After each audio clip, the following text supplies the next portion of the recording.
¿Qué pasa, camaradas? Muy buenas. Os preguntaréis qué hago yo con un cubo de Rubik en la mano. Y es que hace tiempo que quería hacer un vídeo a uno de los componentes que todavía no hemos visto en el canal, y es sobre la memoria RAM.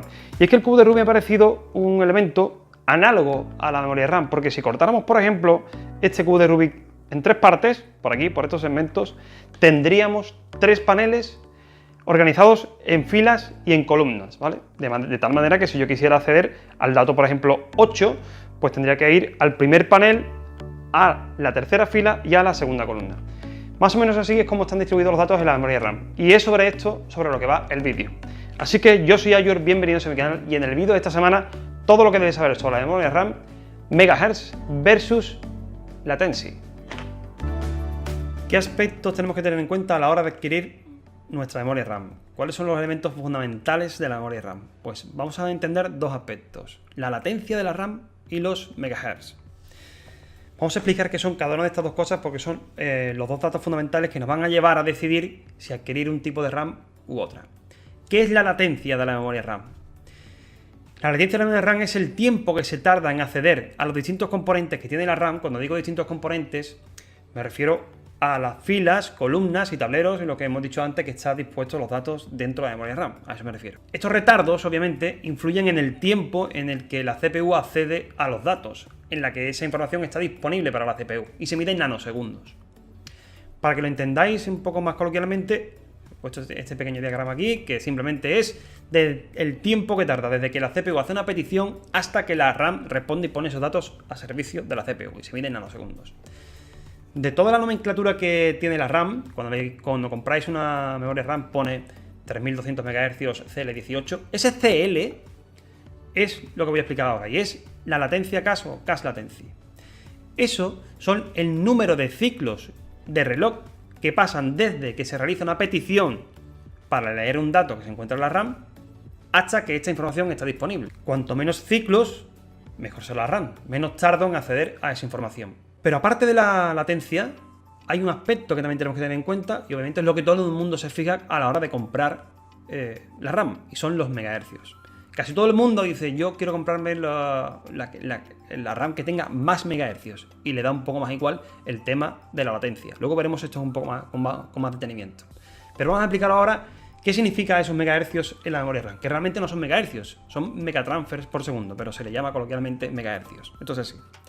¿Pero qué son los megahercios? Los megahercios son el número de veces que se repite un ciclo, los ciclos que hemos estado hablando antes, cada segundo. Si tengo una memoria de 3200 MHz, soy capaz de leer 3200 ciclos por segundo, ¿vale? A más megahercios, más ciclos es capaz de leer, obviamente, y menos tardaremos en leer un ciclo. Parece esto muy engorroso, pero voy a explicar con un ejemplo muy sencillo. Por ejemplo, yo, si soy capaz en un segundo de dar 3200 vueltas a un campo de fútbol, porque soy Flash Gordon, ¿vale? Y luego otro tarda un segundo en dar 2666 vueltas a un campo de fútbol, porque es un Flash Gordon cojo, pues entonces, obviamente, el que hace 2666 vueltas tarda más en dar las vueltas, porque en un segundo solo ha sido capaz de dar 2666 vueltas, mientras que yo he sido capaz que en un segundo dar 3200 vueltas. Yo doy la vuelta más rápido, así que hago más vueltas. Pues esto pasa igual. Aquí pongo un ejemplo: 3200 MHz es igual a 1600 por canal. No olvidaros que 3200 MHz no es la velocidad real. O sea, la real es que, como tiene dual channel, son 1600 por canal. Y también tenéis que saber que un megahercio corresponde a 1000 nanosegundos.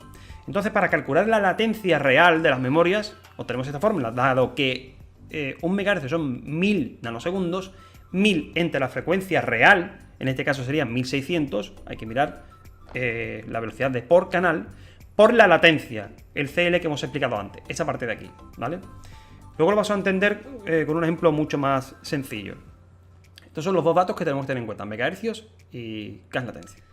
Vamos a ver ahora los subtimings. Los subtimings son esos datos que veis vosotros en las cajas de la memoria RAM. He puesto aquí el ejemplo 16, 16, 18, 36, y esos números son los que vamos a explicar ahora. El primero de los números, el 16, es lo que hemos explicado antes, que es el CAS latencia. Aquí lo he puesto explicado de otra manera, y es el tiempo, el número de ciclos de reloj que transcurre entre que el controlador de la memoria envía una petición para leer una posición y el momento en el que los datos son enviados a los pines de salida del módulo. Ejemplo, biblioteca. Yo voy a una biblioteca, voy al mostrador y le digo al tío, quiero el libro Cómo usar el puto Google y no morir en el intento. Se levanta el bibliotecario y dice, busca en el archivo y dice, pues este dato que tú me estás pidiendo está en la estantería 3, fila 1, columna 2. Levanta el tío, va a la fila 1, columna 2, estantería 3, te trae el libro. Desde que el tío se levanta, va a buscar el libro a la fila, a la columna y a la estantería en concreto y te lo lleva al mostrador para que tú te lo lleves, ese es el cache latency. Siguiente datos, TRCD, Time Rush to Cache Delay. Traducido al español, suele resultar tiempo que va desde que estoy en la fila hasta que voy a la columna donde está el dato. TRP, Time Rush Precarg. Los datos que tiene la memoria RAM que se almacenan luego se tienen que vaciar para cargar el siguiente dato que se solicita. Entonces los datos se almacenan en una caché.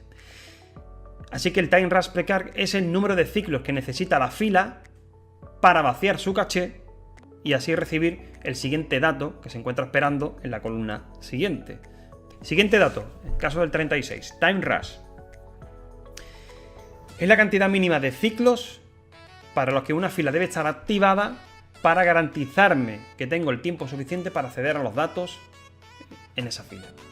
Vamos a ver ahora una comparación entre latencia y megahercios, que es algo que a todo el mundo le interesa y todo el mundo le preocupa, decir que elijo una de más megahercios o una de más latencia, una menos de latencia y más megahercios, lo que sea. Y vamos a ver un ejemplo muy sencillo y muy simpático. Vamos a ello. No es coña. Estáis viendo lo que estáis viendo. Latencia real, CL versus megahertz. Y he puesto aquí dos dibujos que me han parecido interesantes y un ejemplo que creo que con el que se va a entender muy bien. Y es un parking Moltó. Los parkings de toda la puta vida son los de Moltó.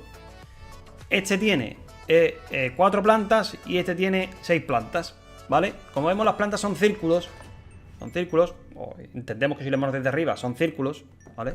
4 plantas CL4, como si tuviéramos cache latency 4. Y este 6 plantas CL6. Muchos pensarán, bueno, como este tiene 4 plantas nada más, subo y rápidamente llegaré al dato antes que este que tiene 6 plantas. Pero esto no es así. Vemos que yo para subir este parking he cogido mi coche, el Gran Scenic, ¿vale? He cogido mi coche y mi coche va a 2166 MHz. Y este, 6 plantas, he cogido un Ferrari que va a 3700 MHz. Y ustedes pensaréis, hombre, obviamente voy a tardar menos con el Ferrari que con el Renault Scenic. Y es exactamente así. Aunque este tenga una latencia mayor, como tengo un Ferrari, llegaré más rápido al dato. Por lo tanto, es muy importante que tengamos en cuenta los megahercios. Por el simple hecho de que tenga menos latencia no significa que sea más rápida. Significa que tarda menos ciclos, ¿vale? Desde la petición hasta la respuesta, pero ¿cuánto tarda en dar ese ciclo? Espero que con este ejemplo haya quedado claro y sea simpático, que sea muy fácil y entendible. Vamos a resolver el dilema que hay con CL, cache latency, versus megahertz.